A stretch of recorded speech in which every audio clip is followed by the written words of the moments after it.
Greetings, my lovelies. This is Blake here, and welcome to my review of The Maze Runner. So, I knew very little about this movie going into it. I had never read the books that it was based on. In fact, I'd never even heard of the books that it was based on, nor did I ever check out a full-length trailer, even though I saw plenty of TV spots. But I can't really say I was all that interested in this project because it just looked way too much like a Hunger Games knockoff, and that has been very trendy lately. And I've noticed there have been plenty of films that, if they aren't actual Hunger Games ripoffs, then the marketing campaign is designed into making you think they're going to be Hunger Games ripoffs, like The Divergent or The Giver. I haven't seen those films, so I don't know, but just based on the trailers and TV spots, that's the vibe I was getting from those movies. But I eventually started to have a change of heart. And I think part of it was because the month of September looked so dull.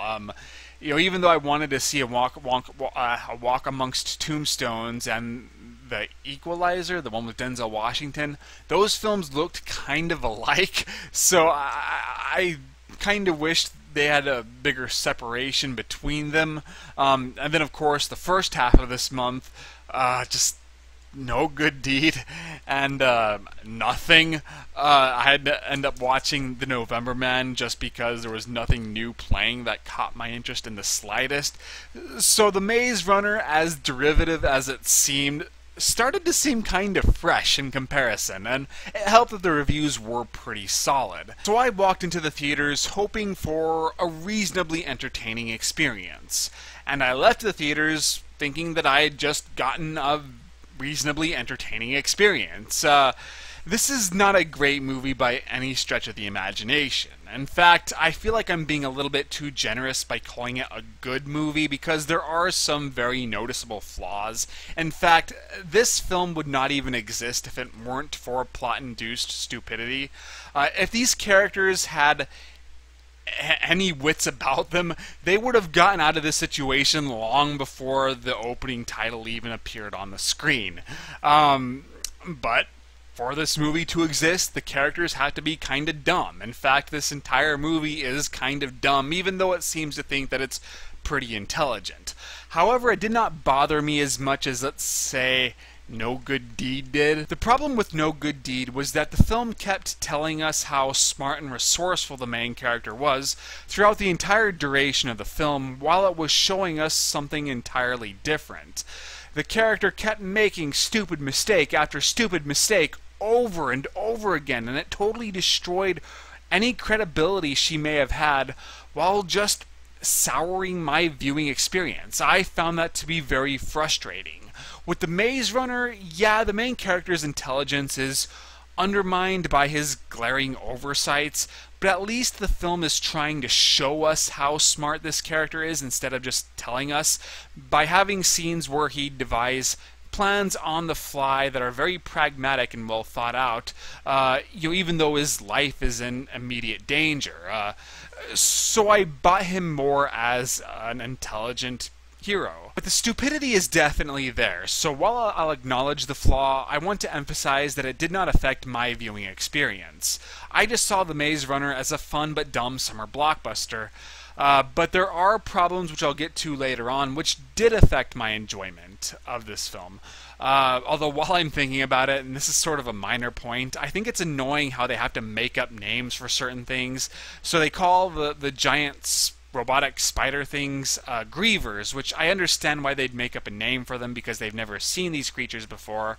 But grievers just sound so corny, and when somebody gets stung, this causes an infection to spread, and they refer to it as either the turning or the changing. And to me, that implies that they're going to mutate into some sort of creature or zombie or something like that. But otherwise, it just seems like a normal infection. And I don't get why they have to call it something that dramatic and cheesy. But you never really know exactly what happens when they die, because you never actually, or what happens when the changing is complete, because either it's cured or they get left into the maze throughout the duration of the film. So that's sort of an unresolved plot point that I think needed to be explained a little bit more. Maybe the books did a much better job, or maybe they'll go into that in the sequels. But it did kind of bother me here. But otherwise, I thought the plot actually advanced itself very well. It never stays in one area for too long before introducing a new plot point.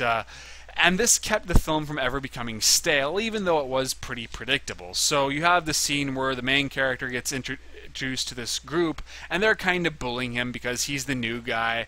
Even though they're also, explaining how everything works. So given a week or two, he'll definitely, be considered as one of them. And, he has clashes with the resident bully, and he bonds with the resident nerdy kid. And of course, there's the leader who's very charismatic, and everybody likes him. All cliched stuff, but it never lingers on these cliches for so long that I started to get irritated with the film. No, they'll bring in the maze aspect after that, almost immediately after that. And then they'll bring in other plot points that I wasn't really expecting, short term anyway. I guessed what the twist was actually quite some time before it occurred, So I thought The Maze Runner, if anything, was very nicely paced. I was always invested in the story, as dumb as it occasionally was, and that was enough to be my anchor to the film. Now, the acting was fine for the most part. Some performances are even really good. Other times, there's some off lines, I'll just say, where actors who do acceptable throughout the majority of the film will have moments where they're just really, really awkward to behold. But the characters, the characterizations are very standard. I will say, though, that the most intriguing person in this movie was the bully, just because you do occasionally understand where he's coming from, and at the absolute least, he does seem to care for all these other people. At times, he even shows hints that he might be fairly brave and kind of badass in his own right. But otherwise, the character is never sympathetic because he constantly does stupid things just for the sake of clashing with the main character. And everybody else, they're just kind of playing a type. So that was disappointing. In terms of the special effects, I thought the set designs were really nice. I bought the maze as a real location. I didn't see it as just a computer-generated effect.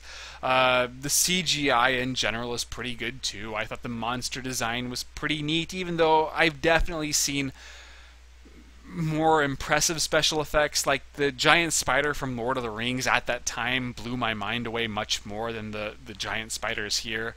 Well, hell, even The Hobbit, I thought, produced cooler and scarier looking spider creatures, but this film didn't fail in that regard.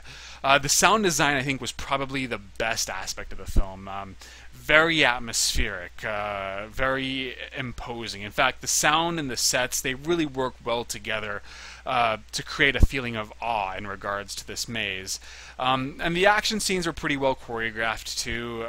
The film has a nice balance of story, action, and more intense and frightening and suspenseful moments. Even though it doesn't really excel in any regard.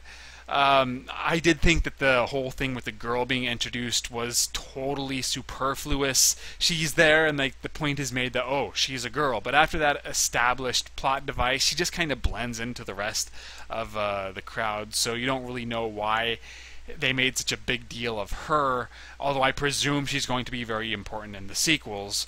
But yeah, in general, above everything, I was entertained. I appreciated the spectacle.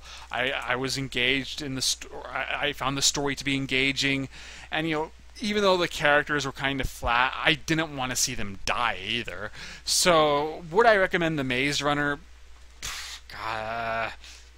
Sure, it's one of those movies where if you want to see it in theaters, go see it in theaters. If you'd be more comfortable watching it as a rental, wait till it comes out on DVD or Blu-ray and rent it then. But I do think that it's worth watching. I was surprised how much I enjoyed this film. So far, the best experience of September for this year. So I did not do a written review of this, but I did do a written review of Saw 4, so please read that. And my next written review will be of The Protector 2 with Tony Jaa. So check that out when it comes out. Follow me on Facebook and Twitter. I hope you enjoyed this video, and I'll see you guys. Oh wait, I have one more thing I have to talk about. The big problem that almost ruined the experience for me. So when they reveal why everything happened, it just didn't make any sense. It was very confusing. It seemed like an overly complicated way to get what they were looking for, and I still don't understand the science of this. It's a dumb ending that left me feeling, huh? Really? That's a big twist.